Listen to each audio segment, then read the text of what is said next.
Perkenalkan, nama saya Muhammad Ardiansyah dengan NIM 2002 10 50 20 40, Prodi Teknik Komputer, kelas Tekon B 2020. Pada hari ini saya akan membawakan materi yang berjudul Struktur Sistem Operasi. Oke, langsung saja kita masuk ke materinya. Pada struktur sistem operasi ini terdapat pokok pembahasan yang kita bahas. Itu adalah komponen sistem, layanan sistem operasi, panggilan sistem, program sistem, struktur sistem, mesin virtual, desain dan implementasi sistem, generasi sistem, catatan, bibliografi, soal dan jawaban. Komponen sistem operasi terdiri dari beberapa komponen, antara lain manajemen proses, manajemen memori utama, manajemen file, manajemen sistem I/O, manajemen penyimpanan sekunder, sistem jaringan, sistem proteksi, dan sistem command interpreter. Manajemen proses adalah program yang sedang dieksekusi. Sebuah proses memerlukan sumber daya resource tertentu seperti waktu, CPU, memori, file, dan perangkat I/O untuk menyelesaikan tugasnya. Untuk mengatur proses yang ada, sistem operasi bertanggung jawab pada aktivitas-aktivitas yang berhubungan dengan manajemen proses berikut.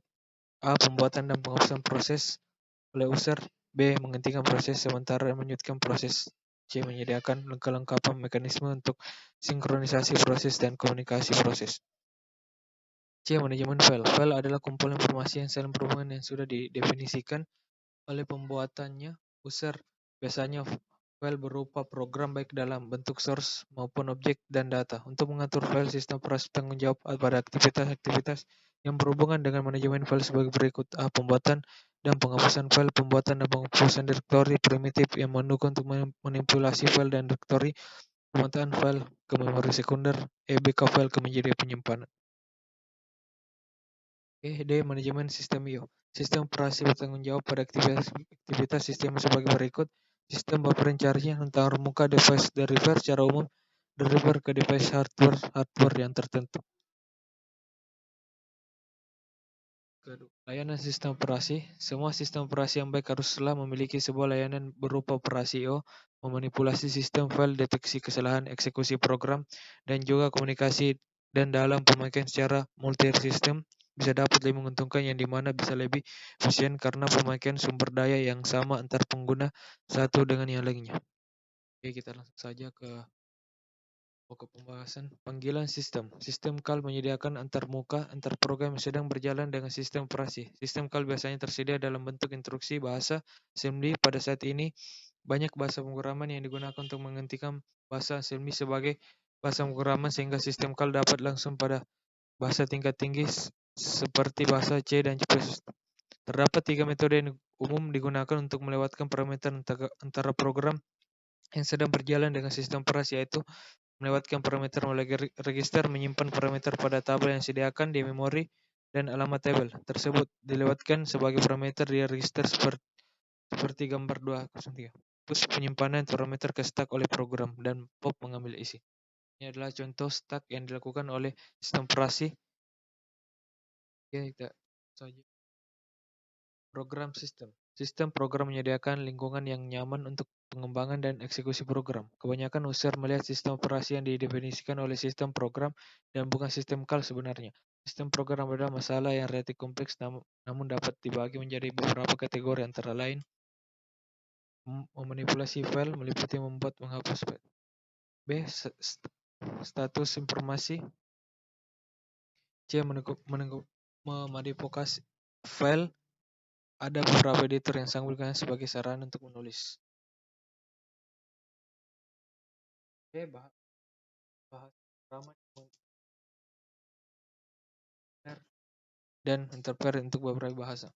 Oke, kita saja. Struktur sistem. Sistem operasi mulai dari terkecil, sederhana, dan terbatas, kemudian berkembang dengan ruang lingkup originalnya. Struktur sistem operasi ini menyediakan fungsional dalam ruang sedikit sehingga tidak dibagi menjadi beberapa modul. Inisialisasinya yang terbatas pada fungsional perangkat keras yang terbagi menjadi dua bagian, yaitu kernel atau sistem program. Oke, kita dari mesin virtual. Virtual machine punya sistem time sharing yang berfungsi untuk menyediakan kemampuan untuk multiprogramming dan perluasan mesin dengan antarmuka yang lebih mudah.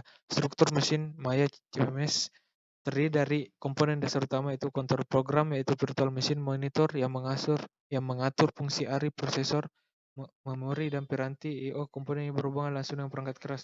Konvensional monitor sistem yaitu sistem operasi sederhana yang mengatur fungsi dari proses pengolahan informasi dan pengolahan piranti. Awalnya struktur ini membuat seolah-olah pemakai mempunyai seluruh komputer dengan simulasi atas pemproses yang digunakan. Okay. Desain dan implementasi sistem. Implementasi sistem adalah proses merangsang perangkat keras dan perangkat lunak sehingga SIA dapat menyala dan dijalankan. Oke. Oke, kita ke konversi sistem. Adalah perubahan dari SIA lama ke SIA baru. 4 pendekatan konversi digunakan. Konversi langsung perubahan dari sebuah sistem lama ke sistem baru dengan menghentikan sistem lama ketika yang baru perkenalkan. Konversi paralel perubahan dari sebuah sistem lama ke sistem baru dengan mengoperasikan kedua sistem secara bersamaan sampai organisasi dengan sistem baru berfungsi dengan benar. Konversi bertahap perubahan dari sebuah sistem lama ke sistem baru dengan mengganti elemen-elemen yang lama yang baru secara bertahap sampai sistem lama secara keseluruhannya terganti. Konversi pilot perubahan dari sebuah sistem lama ke sistem baru dengan mengimplementasikan sebuah sistem di satu lokasi, menggunakannya sampai seluruh masalah diselesaikan dan kemudian mengimplementasikannya di organisasi tersisa. Oke, generasi sistem. Sistem generasi telah berevolusi sejak komputer diciptakan. Perkembangan sistem komputer dibagi 4 kurun. Waktu generasi pertama sistem komputer melibatkan sistem perangkat keras dan sistem perangkat lunak. Catatan geografi. Unsur yang harus catat dalam buku raya adalah nama pengarang dikutip secara lengkap, judul buku, termasuk judul tambahan dan data publikasi, penerbit, tempat terbit, tahun terbit, cetakan, keberapa jumlah halaman, dan sebuah artikel perlukan judul artikel, nama majalah, jilid, nomor, dan tahun. Oke, pada materi ini terdapat soal dan jawaban. Pada nomor 1, aktivitas dilakukan oleh sistem operasi berhubungan dengan A. Manajemen proses, B. Manajemen memori utama, C. Manajemen file, 2. Kegunaan sistem command interpreter. Apa yang dimaksud dengan sistem CALS? Sebutkan contoh. Apa yang dimaksud sistem program? Apa keuntungan dan kelemahan sistem layar? Apa keuntungan dan kerugian sistem virtual memory? Manajemen proses merupakan konsep pokok sistem operasi. Terdapat beragam definisi proses di antaranya. Proses adalah program yang dieksekusi. Proses merupakan kerja secara individual memiliki sumber daya dan dijawabkan oleh sistem operasi. B. Manajemen utama. Manajemen utama dikenal sebagai memori adalah sebuah array yang besar dari word atau byte yang ukurannya mencapai ratusan ribuan atau bahkan jutaan. C. Manajemen file. Berkas adalah kumpulan informasi yang berhubungan sesuai dengan tujuan pembuat berkas tersebut. Sebuah sistem operasi menyediakan layanan untuk programmer sehingga dapat melakukan pemrograman dengan mudah. 3. Layanan langsung sistem operasi ke pemrograman disebut dengan sistem call ATI. Sistem call adalah tata cara pemanggilan program aplikasi yang peroleh layanan yang disediakan oleh sistem operasi. 4 adalah segala jenis perangkat lunak yang dibutuhkan untuk pembentukan suatu sistem baru atau perangkat lunak yang dibutuhkan untuk menjalankan program aplikasi tetapi tidak ditujukan untuk suatu aplikasi khusus. 5.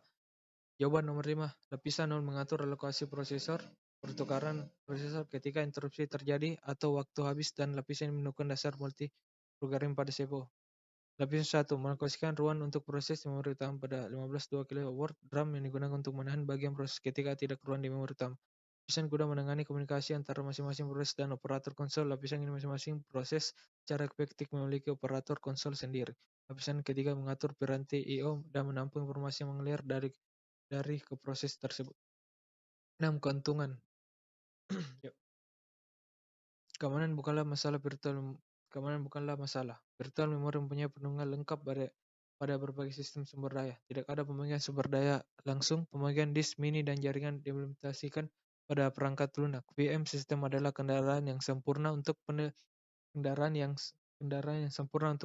dan pengembangan sistem operasi. Dengan VM, perubahan suatu bagian tidak akan mempengaruhi komponen lain. Kerugian, VM sulit diimplementasikan. Banyak syarat yang dibutuhkan untuk menyediakan duplikat yang tepat dari underlying machine. Harus punya virtual